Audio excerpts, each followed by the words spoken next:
नमस्कार, कुकिंग मराठी तडका या यूट्यूब चॅनलवर आपले सर्वांचे परत एकदा खूप खूप स्वागत आहे। आज मी परत एकदा भजीची एकदम भन्नाट अशी रेसिपी तुमच्यासाठी घेऊन आले। तर त्यासाठी आपण एकदम सोपी पद्धत आहे। तर हे आपण 2 मोठे कांदे कापून घेतलेले आहेत, साधेच आपले मोठे मोठे कापलेत, आणि 1 मूठ भरून कोथिंबीर कापली, आणि 4 ते 5 हिरव्या मिरच्याचे बारीक तुकडे करून घेतलेले आहेत। ते आपण भज्यासाठी हे सगळं साहित्य तयार करून घेतलेलं आहे।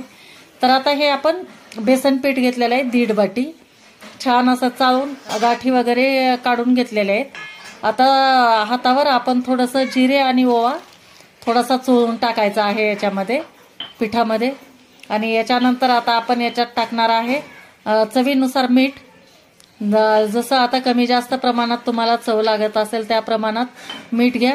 नंतर लाल तिखट आणि थोडीशी हळद टाकणार आहे आपण याच्यामध्ये, आणि हे सगळं टाकल्यानंतर आपण याच्यामध्ये लगेच कांदा, कोथिंबीर आणि हिरवी मिरची जी कापून घेतली होती ते टाकून घेणार आहे, आणि छान मिक्स करून घ्यायचं।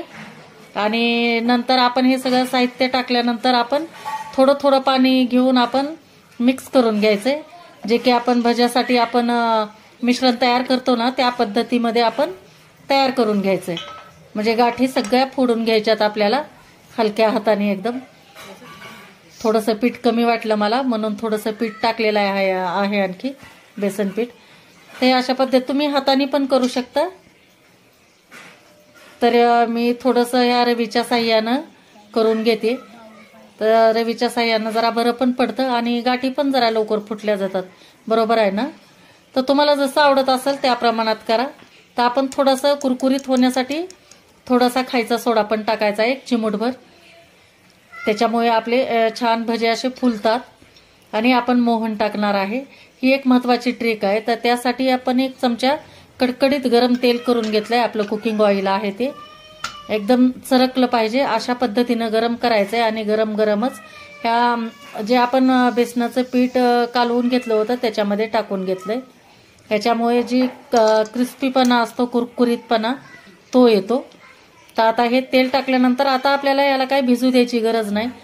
कधी आपल्याला खायची इच्छा होते ना झटपट, पण वेळ नसतो, असं पटकन काहीतरी कधी करून खावंसं वाटतं, अशा वेळेला तुम्ही ही रेसिपी नक्की करून बघा। अतिशय छान आपल्या गाड्यावर वगैरे छान भेटतात बघा, तशा पद्धतीचे भजे होतात। आणि विशेष म्हणजे घरी बनवल्यामुळे एकदम आरोग्याची काही काळजी करायची नाही, एकदम छान। आता इकडे आपण कढईमध्ये तेल गरम करायला ठेवलेलं आहे, एकदम कडक गरम करायचं आहे, आणि नंतर आपल्याला गॅसची फ्लेम थोडीशी मध्यम करायची आहे, आणि याच्यानंतर आपण या तेलामध्ये भजे सोडून देऊ। हाताने सोडले तरी चालतील, चमच्याच्या साह्याने सोडले तरी चालतील, आणि तुम्ही हवे त्या आकारामध्ये आपण भजे टाकून घ्यायचे याच्यामध्ये, आणि छान एकदम खरपूस एकदम तळून घ्यायचे सोनेरी कलरवर। मस्त घमघमाट सुटलेला आहे। पावसाळ्याच्या दिवसात वगैरे तर अशी भजी खायची मजाच वेगळी असते। ते अशा पद्धतीनं आता मी सगळे भजे करून घेते, अशा पद्धतीनं करून बघा। मी जे तुम्हाला तेलाचं मोहन सांगितलंय त्या पद्धतीनं। तर मंडळी, कशी वाटली तुम्हाला माझी ही रेसिपी नक्की मला कमेंट करून सांगा, आणि व्हिडिओ जर आवडला असेल तर लाईक करा, शेअर करा, आणि चॅनलला नवीन असाल तर सबस्क्राईब करा। तुमच्या 1 सबस्क्रायबरमुळे मला पण छान मोटिवेशन भेटतं, आणि बेल आयकॉन पण दाबा, जेणेकरून माझे दररोजचे दररोज व्हिडिओचे नोटिफिकेशन तुमच्यापर्यंत सगळ्यात अगोदर पोहोचले जातील। थँक्यू।